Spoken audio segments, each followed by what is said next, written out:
ತುಮಕೂರಿನಲ್ಲಿ ವ್ಯಕ್ತಿಯೋರ್ವ ಹೃದಯಾಘಾತದಿಂದ ಸಾವನ್ನಪ್ಪಿದ ಪ್ರಕರಣಕ್ಕೆ ಈಗ ಬಿಗ್ ಟ್ವಿಸ್ಟ್ ಸಿಕ್ಕಿದೆ. ಗಂಡನ ಸಾವಿಗೆ ಪತ್ನಿ ಕಣ್ಣೀರಿಟ್ಟಿದ್ಲು. ಆದರೆ ಪತಿ ಮೃತಪಟ್ಟ 20 ದಿನಕ್ಕೆ ಮತ್ತೊಬ್ಬನ ಮದುವೆಯಾಗಿದ್ಲು.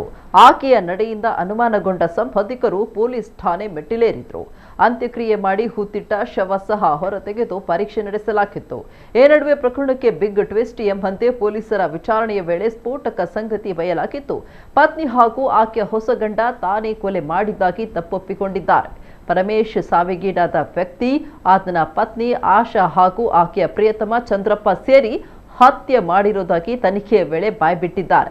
ಸದ್ಯ ಘಟನೆ ಸಂಬಂಧ ಕೊಲೆ ಪ್ರಕರಣ ದಾಖಲಿಸಿಕೊಂಡ ಹೆಬ್ಬೂರು ಪೊಲೀಸರು ಇಬ್ಬರನ್ನ ಬಂಧಿಸಿದ್ದಾರೆ.